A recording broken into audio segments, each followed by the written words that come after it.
Actually, happy nga kami sa'yo kasi 90s pa lang talagang kinakaroon mo ng mga videoke and then na-witness ka na rin namin magkaroon ng parang mini concert. Diba? Sa mga birthday ko. Oo. Kasi wala kayong magagawa. Birthday ko yun.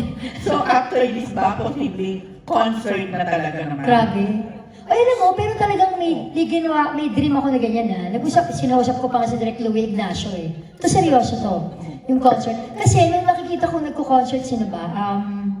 Yung parang nagre-reunion sila, di ba? Parang yung mga 90s and all ganyan. I even said it kay Judy Ann, sa totoo lang. Sabi ko, Jude, mag-concert kaya tayo. Totoo!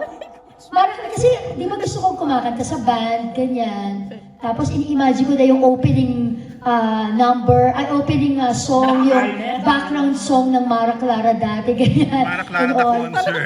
Sa totoo! Tapos may big screen na ganyan, nagsasampalang ko yung opening, di ba? Parang halo-halo, stage, musical, at the same time concert. Parang gano'n. Talaga. Alam mo, ikaw na talaga sa lahat. So, ang sagot ni Juday, yung sinabi mo. Sabi niya, no.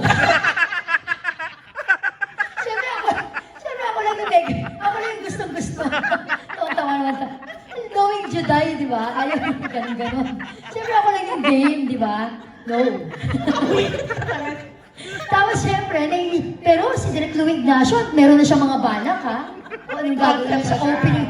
Ay, alam mo, ang ganda nun, Gladys. Kasi tapos magkabila kayo sa kaliwa kang stage left ka lalabas, si Judy Ann sa stage right.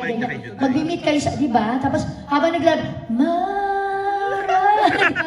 Ganon, di ba? Pero siyempre, sagot ni Juday, no. Oo, paano yun? Baka hindi ma-achieve yun dahil nag-no Hindi, na. oo, hindi. So, Parang feeling mo hindi. hindi siya kaya pilitin yan? Feeling ko yung pag nagtuloy-tuloy pa talaga itong Heart of Me. Siguro isusolo ko na lang.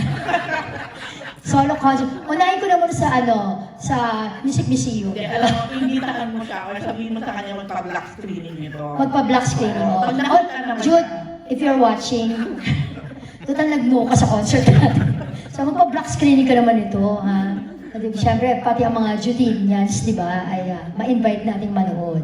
Yun na lang, tama ka dyan. Yes, so, yun game siya doon. Alam mo yan, mas gusto nun lang nilibre na. Ay last kayo, may gusto ko pa bang gawin or halos nagawa mo na lahat? In terms of movies, ha? Meron pa, syempre. Actually, dahil very remarkable sa kanila ang pagiging kontrabida ko. Parang kung magbibida man ako sa isang pelikula, gusto ko yung bida kontrabida. Sabi ko nga, may example akong sinabi, parang Alagan Girl. Ay? Parang tinatawa. Pero yung mag-action ng todo, kaya nga, bumalik ako sa gym eh. Hindi mo ba napansin? Sa mga posting ko. Para mas kaya nga natatakot sila sa akin eh. Para mas malakas kang malampal ngayon ah. Pero nag-gym ka na. Para mas lalakas ka. Bilis ko na raw maglakad, di ba? Yun talaga. Alam mo yun ang hindi nila alam sa'yo eh, na lahat kaya mong gawin. Kaya mong mag-marketing, kaya mong mag-direct, kaya mong produce, mag-host. Event organizer. Event organizer, lahat. Promo coordinator. Ako yung promo coordinator. Ay, hindi naman ako magtataka. Ako po nag-book sa mga guesties namin, Family Feud, mga ganyan. Mga fast talk, ganyan. Oo, talagang personal kong mineses si Ma'am Cheryl. Ma'am Cheryl, magpa-promote naman. Okay naman, they're very generous. Kaya pa malaman ng mga producer. Kaya akala po nila, ako rin nag-produce nito. Hindi nga ba? Wala ka bang Hindi. dito? Hindi nga, kaya para namang pinagdududahan mo naman yung kakayahan na meron nagtiwala sa akin. Hindi talaga, hindi ko ako producer nito, talaga yung Sir Mario. Talagang tinrush talaga nila. Kaya sobrang ulit ako, grateful talaga. Talaga ako. Pero parang feeling ko dahil sa effort ko, mukhang babakas na ako eh. May part 2 ito, I'm sure. Yes. Thank you and good luck. Thank you.